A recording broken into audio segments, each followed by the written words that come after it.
ಕೊನೆಯಲ್ಲಿ ಸೋತಿದ್ದ ಪಂದ್ಯವನ್ನು ಗೆದ್ದ ಟೀಮ್ ಇಂಡಿಯಾ ತಂಡ ಫೈನಲ್ಗೆ ಕ್ವಾಲಿಫೈ ಆಗಿದೆ. ಇಂಡಿಯಾ ವರ್ಸಸ್ ನ್ಯೂಜಿಲೆಂಡ್ ಪಂದ್ಯ ಗುರು. ಈ ಮ್ಯಾಚು ಸಖತ್ತಾಗಿತ್ತು ಅಂತ ಹೇಳ್ಬೋದು. ಟಾಸ್ ಗೆದ್ದಿದ್ದು ಇಂಗ್ಲೆಂಡ್. ಚೇಸಿಂಗ್ ಮಾಡ್ತೀನಿ ಅಂತಾರೆ. ಟೀಮ್ ಇಂಡಿಯಾ ಮೊದಲು ಬ್ಯಾಟಿಂಗ್ ಮಾಡಿ ಸೂಪರ್ ಆಗಿ ಆಡಿದೆ. ಚೇಸಿಂಗು ಕೂಡ ಇಂಗ್ಲೆಂಡ್ ಚೆನ್ನಾಗೇ ಮಾಡಿದ್ರು. ಕೊನೆಯಲ್ಲಿ ಮ್ಯಾಚು ಸೂಪರ್ ಆಗಿತ್ತು. ಕೊನೆಯ 3 ಓವರ್ಗೆ 45 ರನ್ ಬೇಕಾಗಿತ್ತು. ಅಲ್ಲಿಂದ ಪಂದ್ಯವನ್ನು ಟೀಮ್ ಇಂಡಿಯಾ ಗೆದ್ದುಕೊಂಡ್ರು. ಟೀಮ್ ಇಂಡಿಯಾ ತಂಡ ಫಸ್ಟ್ ಬ್ಯಾಟಿಂಗ್ ಮಾಡಿ 253 ರನ್ಸ್ ಹೊಡಿತಾರೆ. Sanju Samson 89, Shivam Dube 43, Ishan Kishan 39, Will Jacks 2 wicket ತಗೊಂತಾರೆ.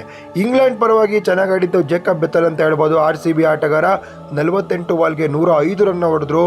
ಮ್ಯಾಚು ಕೊನೆ ಗಂಟೆ ತಗೊಂಡೋಗಿ ಸೋಲ್ಸಿದ್ರು ಅಂತ ಹೇಳ್ಬೋದು. ವಿಲ್ ಜಾಕ್ಸ್ 35 ಆದರೆ ಜೇಕಬ್ ಬೆಥೆಲ್ಸ್ ಅವರ ಆಟ ಮಾತ್ರ ಸೂಪರ್ ಆಗಿತ್ತು. ಟೀಮ್ ಇಂಡಿಯಾ ತಂಡ ಇಂಗ್ಲೆಂಡ್ ತಂಡವನ್ನು ಸೋಲಿಸಿ ಈಗ ಫೈನಲ್ಗೆ ಕ್ವಾಲಿಫೈ ಆಗಿದ್ದಾರೆ. T20 ವಿಶ್ವಕಪ್ ಗೆಲ್ತಾರೆ ಟೀಮ್ ಇಂಡಿಯಾ. ಭಾನುವಾರ ಮ್ಯಾಚ್ ಇದೆ, ತಲೆ ಕೆಡಿಸ್ಕೊಬೇಡಿ. ಈ ವಿಡಿಯೋನ ಎಲ್ಲರಿಗೂ ಕೂಡ ಇವಾಗಲೇ ಶೇರ್ ಮಾಡಿ. India versus New Zealand final match ಆಗಲಿದೆ. India versus England semifinal match ಕೂಡ ಸೂಪರ್ ಆಗಿತ್ತು. ಟೀಮ್ ಎಫರ್ಟ್ ಅಂತ ಹೇಳ್ಬೋದು.